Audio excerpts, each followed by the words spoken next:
Well, good evening, everyone, and thank you for joining me tonight for our Omega Insight. Today, I'd like to continue on with the series Tools for the Toolbox. Last week, we spoke about the poem If. Today, I would like to speak about the poem Invictus. Now, Invictus naturally became worldwide famous through Nelson Mandela. He is often quoted as saying he recited this daily for the 27 years of his imprisonment. It invokes courage in the face of adversity and danger. It elicits the idea that I cannot be conquered. Actually, the Latin word translated, invictus translated, actually means unconquered.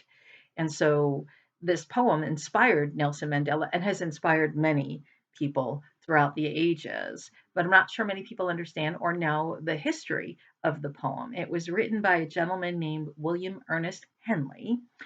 When he was 16, he had his left leg amputated because of tuberculosis. And so he struggled along the way in the early 1870s. He was about to have his right leg amputated, and he went to a different surgeon and successfully saved his leg through multiple operations. But when he was in the recovery room, that's when the stanza of this poem came to him.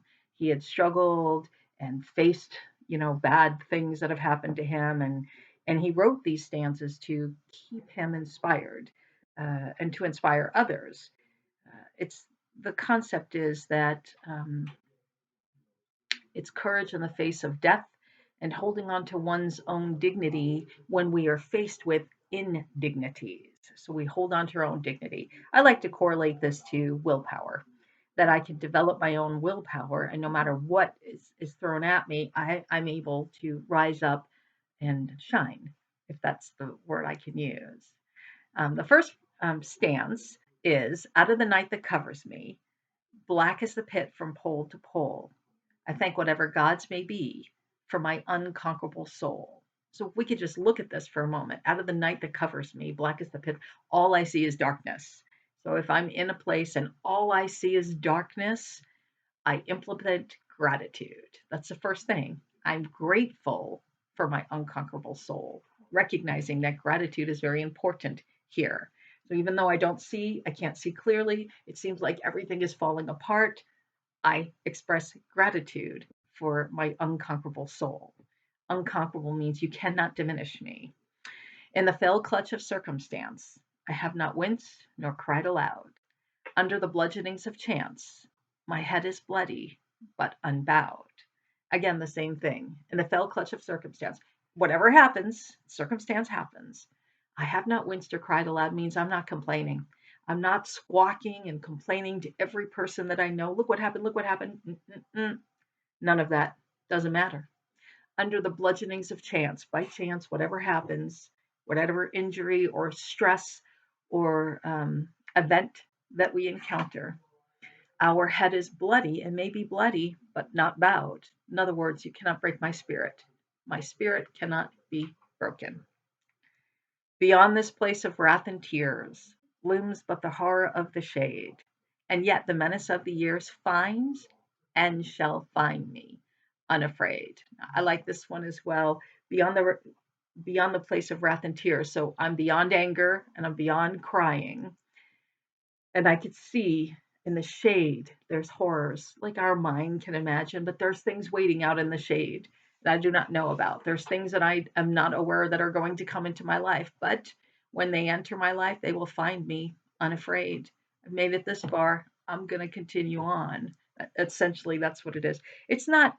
It's not stupidity. Oh, walk into an oncoming car because I'm not afraid. That's not what this means.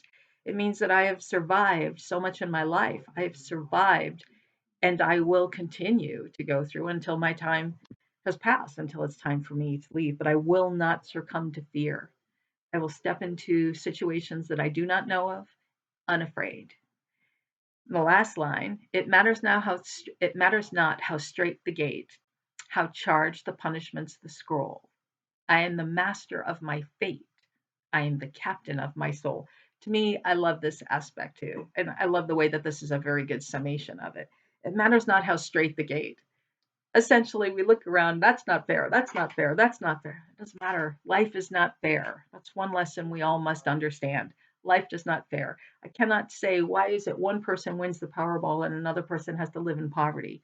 Why does one people seem to have the magic touch and another individual, everything they touch turns to plop, poop, nothing happens for them?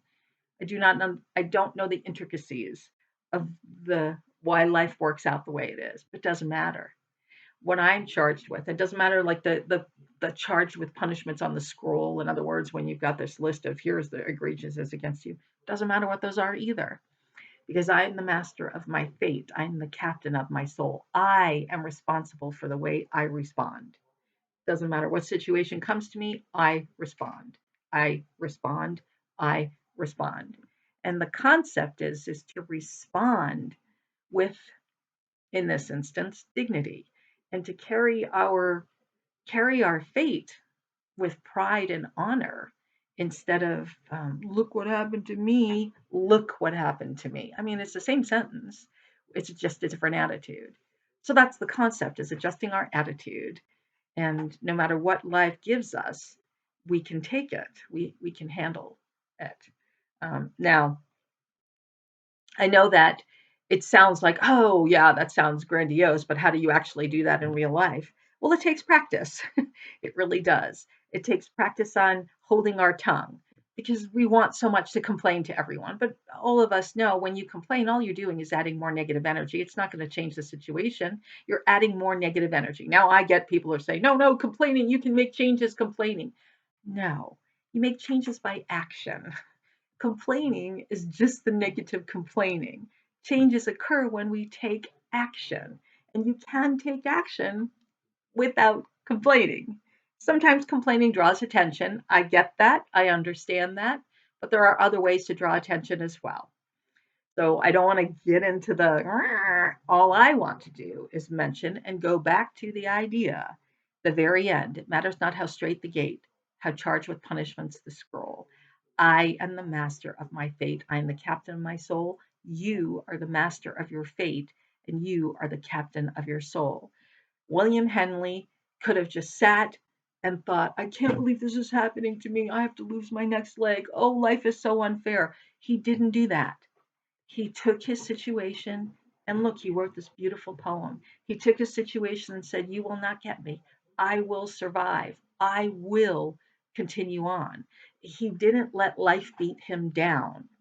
There's people ask questions about, how do you develop willpower and how do you continue on when XYZ happens?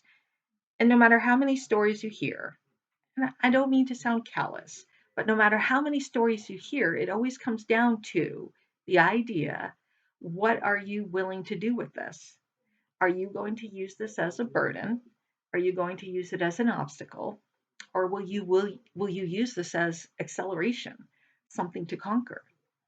Um, there's history is filled with examples of people who had faced adversity, almost died, and continued on and use that event to be like the linchpin to send them off into greater adventures.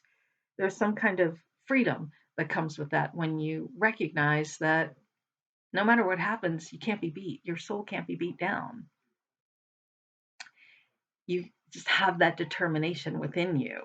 And it's not a in your face determination. That's not what I'm talking about.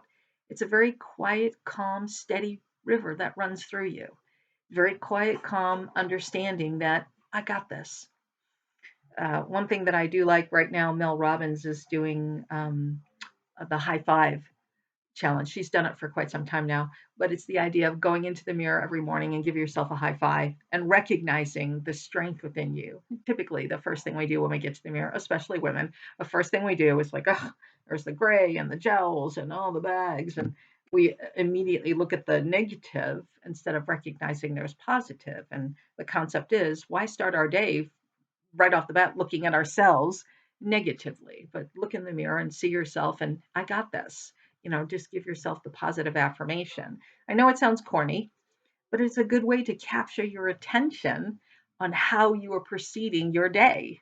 Are you going to let the events destroy you? Are you going to take those events and become unconquerable. So thank you for allowing me to discuss Invictus. I truly appreciate it. And I look forward to meeting with you next Monday as we continue on with our tools for the toolbox. Once again, thank you for keeping the spirit of Omega alive. Until then, bye now.